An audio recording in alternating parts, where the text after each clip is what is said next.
এটা কি সরকারি গাড়ি নাকি? আরে জুলি তুই? হ্যাঁ আমি। তুই এখানে কি করিস? আরে জুলি, তুমি তাকে চেনো নাকি? হ্যাঁ, তাকে না চিনলে হয় নাকি? ও তো আমাদের কলেজের সব ছেলেদের ক্রাশ ছিল। ওর জন্য তো আমরা কলেজে ঠিক মতন যেতেও পারতাম না। প্রত্যেকটা ছেলে ওকে ভালোবাসতে চাইতো। তোর এখন এই পোশাক কেন? এরকম একটা নর্মাল পোশাক পরে চলে আসছিস? আমি আমার হাজবেন্ডের জন্য এখানে দাঁড়িয়ে আছি। ও, তোর হাজবেন্ডের জন্য তুই দাঁড়িয়ে আছিস? তা তোর হাজবেন্ড কিসে করে আসবে? অটোতে করে নাকি বাসে করে? আরে সে তো বাসে বা অটোতে করে আসবে না, সে তো থাক হয়েছে। তোকে আর বানিয়ে বানিয়ে খুব মিথ্যা কথা বলতে হবে না। আমি খুব ভালো করেই জানি তুই এখানে থাকলে বানিয়ে বানিয়ে অনেক কথাই বলবি। তুই এখন বলবি তোর হাজবেন্ড প্রাইভেট কারে করে আসছে, তোর হাজবেন্ডের অনেক বাড়ি ঘর টাকা পয়সা ব্যাংক ব্যালেন্স সব কিছুই আছে। কিন্তু তোকে তো দেখেই বোঝা যাচ্ছে তুই একটা ফকিরকে বিয়ে করেছিস। সর্বোচ্চ তোর হাজবেন্ড একটা দিনমজুর কিংবা একটা ভালো অফিসের দারোয়ানই হতে পারে। জুলি তুই এভাবে কেন কথা বলছিস? আমি তোকে মিথ্যা কেন বলতে যাব? এই তুই আমার সামনে থেকে সর, তুই কোনো কথা বলবি না। তুই যে আমার গাড়ির সামনে দাঁড়িয়ে আছিস, যদি আমার গাড়িতে কোনো স্পট পড়ে যায় সে টাকা কি তুই দিতে পারবি? জুলি তোর সঙ্গে আমার কতদিন পরে দেখা হয়েছে, তুই আমার সঙ্গে এমন ব্যবহার কেন করছিস? কোথায় ভালো মন্দ দুটো কথা বলবি তা না? যাই হোক, নতুন গাড়ি কিনেছিস, তোকে কংগ্রাচুলেশন। থ্যাঙ্কস। এই গাড়ি কেনার সামর্থ্য তোদের তো আর নেই। যাই হোক, অনেক কথা বলেছি, আর কথা বাড়াতে চাই না। এ হচ্ছে আমার উডবি হাজবেন্ড আলামিন। এই গাড়িটার দাম কত জানিস? 50 লক্ষ টাকা। যা কেনার সামর্থ্য তোদের কখনোই থাকবে না, তোরা শুধু স্বপ্নেই দেখবি। হ্যাঁ জুলি, তুই একদম ঠিক কথা বলেছিস। গাড়িটা অনেক সুন্দর হয়েছে আর তোদের দুজনকে অনেক ভালো মানাবে। আলামিন জানো ও সবসময় আমাদেরকে কি বলতো? ও সবসময় আমাদেরকে এটাই বলতো ও কাউকে বিয়ে করবে যে কিনা ভালো চাকরি করে, বড়লোক, এমন কাউকে বিয়ে করবে। কিন্তু আজকে ওর অবস্থা দেখো, সামান্য 300 টাকা দামের শাড়ি পরে ওর স্বামীর জন্য এখানে দাঁড়িয়ে আছে। আরে শ্রুতি, তুই আমাকে দেখ, আমি কত দামি দামি পোশাক পরে আছি, কিন্তু আজকে তোকে দেখে আমার খুব আফসোস লাগছে যে কিনা কলেজের সুন্দর রং বেরঙের পোশাক পরতো আর তার কিনা আজকে এই দশা। একটা নর্মাল শাড়ি পরে তুই এখানে দাঁড়িয়ে আছিস। কলেজে থাকাকালীন অবস্থায় তোকে দেখে আমি খুব জেলাস ফিল করতাম। তোকে অনেক কথা বলতে যেয়ে আমি বলতে পারিনি, কিন্তু আজকে দেখ, আজকে আমার হবু হাজবেন্ডের সব কিছু আছে। আর আজকে ওর এত টাকা পয়সা আছে যে আমি অহংকারের দাপট দেখে তোর সাথে কথা বলতে পারছি। আরে জুলি তুই কি বললি? তুই আমাকে কলেজে দেখে জেলাস ফিল করতিস, কিন্তু আমি তো তোকে আমার সব থেকে কাছের বান্ধবী মনে করতাম। কোথাও ঘুরতে গেলে তোকে সঙ্গে করে নিয়ে যেতাম, কোথাও খেতে গেলে তোকে সঙ্গে করে নিয়ে খেতাম, আর আমি যদি কখনো নতুন পোশাক কিনতাম তোকেও তো কিনে দিতাম। জুলি তুই তোর হবু হাজবেন্ডের গাড়ি বাড়ি টাকা পয়সা নিয়ে অহংকার করছিস। অহংকার দেখাতে গেলে নিজে ইনকাম করে নিজের পায়ের মাটি শক্ত করে তারপরে অহংকার দেখাতে হয়। আমি একটা কথা বুঝতে পারলাম না, আমি তো তোর সঙ্গে কখনো খারাপ ব্যবহার করিনি, তাহলে তুই কেন এমন করছিস? আরে শোন, তোকে দেখে আমার খুব ভালো করেই বোঝা হয়ে গেছে তোর হাজবেন্ড তোকে কতটা ভালোবাসে। বাহ জুলি, 2 দিন টাকা পয়সার মুখ দেখে তুই তো দেখছি অনেক ধনী হয়ে গিয়েছিস। মানুষের পোশাক আশাক নিয়ে বিচার করছিস। জুলি জানিস ভালোবাসা নিয়ে কারা কথা বলে? যারা ভালোবাসা পায় না তারাই ভালোবাসা নিয়ে কথা বলে। আমার জীবনে ভালোবাসার কোনো অভাব নেই। আমার হাজবেন্ড আমাকে অনেক ভালোবাসে, অনেক কেয়ার করে, আর এই ভালোবাসার কথাটা তাই আমাকে অন্য কাউকে বলতে হয় না। আমাকে যারা কাছ থেকে চেনে বা জানে তারা খুব ভালো করে জানে যে আমি কেমন আছি। হয়েছে হয়েছে, তোকে আর বানিয়ে কোনো কথা বলতে হবে না। তুই আমাকে এটাই বলবি তাই না, যে তোর হাজবেন্ডের টাকা পয়সা ব্যাংক ব্যালেন্স সব কিছু আছে।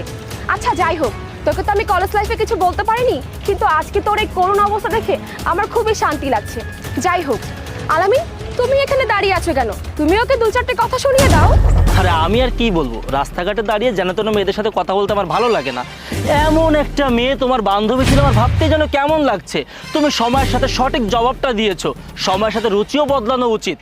যাই হোক, তোমার মতো একটা ওয়েস্টার্ন মেয়ের সাথে এমন একটা খ্যাত মেয়ের বান্ধবী হিসাবে যায় না। ভাইয়া আপনি জুলির হবু হাজবেন্ড হয়ে আমার সঙ্গে এমন ব্যবহার কেন করছেন? জুলি একটা সময় আমার বান্ধবী ছিল, এখন অস্বীকার করছে, তাতে আমার কিছু যায় আসে না। সে পূর্বের জেদ ধরে আমাকে 2-1টা খারাপ কথা বলছে, তাতেও আমার সমস্যা নেই, কিন্তু আপনি তো আমার অপরিচিত, আপনি কেন আমার সঙ্গে এমন ব্যবহার করছেন এটা তো আমি মেনে নিব না। এই শ্রুতি, তুই আলামিনের সাথে এরকম ভাবে ব্যবহার করছিস কেন? তোর সাথে ভালো ব্যবহার করেছি বলে কি তুই আমাদেরকে গরিব ফকির ভেবেছিস? শোন, তুই আলামিনের সাথে ভালোভাবে ব্যবহার করবি, না হলে কিন্তু তোর অবস্থা খুবই খারাপ করে ফেলবো। চুপ কর জুলি, যাদের মন মানসিকতা খারাপ, যাদের মন মানসিকতা নিচু, তারা সবসময় এ ধরনের কথাই বলে। আমি আজ একটা শাড়ি পরে এখানে দাঁড়িয়ে আছি, তার জন্য তুই আমাকে এতগুলো কথা শোনালি কেন? মানুষরা কি শাড়ি পরে না?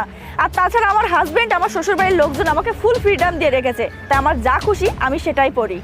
বাঙালি মেয়ে হিসেবে বাঙালি কালচারের শাড়িটা যায়, তাই আমি শাড়ি পরেছি। কিন্তু তুই এটা কি পরেছিস? এটা তো কখনোই বাঙালি পোশাক না। জুলি আমি কলেজেও টপ ছিলাম আর এখনো টপ জায়গাতেই আমি দাঁড়িয়ে আছি। আমি যদি আমার হাজবেন্ডের বিবরণ দিই তাহলে তোর পায়ের তলার মাটি সরে যাবে, কিন্তু আমি তোর মতো এত ছোট লোক না যে রাস্তায় দাঁড়িয়ে উঁচু নিচুর ভেদাভেদ করব। যাই হোক, তোদের যদি কথা বলা শেষ হয়ে যায় এখান থেকে চলে যা, এক্ষুনি আমার হাজবেন্ড আসবে। এখান থেকে আমরা যাবো কি যাবো না সেটাকে তোকে বলতে হবে নাকি? তোর এখানে ভালো না লাগলে তুই চলে যা। সরি, আসতে একটু লেট হয়ে গেল। চলো। স্যার আসসালামু আলাইকুম। ওয়ালাইকুম আসসালাম। কি অবস্থা, কেমন আছেন আনন্দ সাহেব? এই তুমি তাকে স্যার কেন বলছো? সে কে? আরে সে আমার কোম্পানির মালিক। এই শহরে তার নাম করা 10টা বড় বড় কোম্পানি আছে। সে একজন শিল্পপতি, কোটিপতি। তার সম্পর্কে আমি তোমাকে অনেকবার বলেছি, তার নাম কামরুজ্জামান। হ্যাঁ, কিন্তু শ্রুতির সাথে তার কি সম্পর্ক? শ্রুতি আমার ওয়াইফ। কিন্তু কি হয়েছে, আপনার এভাবে কেন কথা বলছেন? কি হয়েছে আমি তোমাকে বলছি। আমি এখানে রাস্তায় দাঁড়িয়ে তোমার জন্য ওয়েট করছিলাম। ওরা এসে আমাকে শাড়ি পরা দেখে অপমান করে, আমাকে ফকিরও বলে। আমার কথা একটাই, ফকিররা কি মানুষ না? ওরা আমাকে এটাও বলে আমার যার সঙ্গে বিয়ে হয়েছে সে নাকি ফকির, কামলা, দিনমজুর। ইটস ওকে, আমি বুঝতে পেরেছি। আচ্ছা ঠিক আছে, চলো, আমাদের অনেক কাজ পড়ে আছে। আপনারা ভালো থাকবেন, আসি। সরি স্যার, আসলে আমরা বুঝতে পারিনি, আপনি আমাদেরকে ক্ষমা করে দিন। জুলি তুমি দাঁড়িয়ে আছো কোনো, ম্যাডামের কাছে ক্ষমা চাও। আরে তুমি যে গাড়িটাতে চড়ো ওই গাড়িটা আমাকে স্যার গিফট করেছে। তোমাকে যে আইফোনটা কিনে দিয়েছি, আমাদের যেভাবে চলে, যে টাকাগুলো খরচ করি, সব কিছুই আমি স্যারের প্রতিষ্ঠানে চাকরি করে উপার্জন করে থাকি। আর তুমি তাদের সাথে এভাবে খারাপ ব্যবহার করলে কেন? তাদের পোশাক নিয়ে তো কথা বললে। ক্ষমা চাও আগে। থাক ভাই, আমার কাছে ক্ষমা চাইতে হবে না। আর কেউ আমার কাছে ক্ষমা চাইলো আমি তাকে ক্ষমা করে দিব, এটা আপনি কিভাবে ভাবলেন? মানুষ তো তাকেই ক্ষমা করে যার মন মানসিকতা ভালো। ভাই, আপনার হবু বউ তো একটা অমানুষ। আজ আপনার টাকা আছে তাই আপনার সাথে সাথে আছে, আজ আপনি সুস্থ আছেন তাই আপনার পিছু পিছু ঘুরছে। কিন্তু কাল যদি আপনি সুস্থ না থাকেন, আপনার টাকা পয়সা না থাকে, তাহলে এই মেয়ে তো আপনাকে ছেড়ে চলে যাবে। আপনারা তো মানুষের পোশাক দেখে বিচার করেন। এই তো কিছুক্ষণ আগে আমাকে ফকির বলে অপমান করেছেন, আর যখনই আমার হাজবেন্ড আসলো তখনই তাকে স্যার স্যার বলছেন। আর আমার হাজবেন্ডের জন্য আপনারা আমাকে সম্মান দিচ্ছেন। এখন আপনারা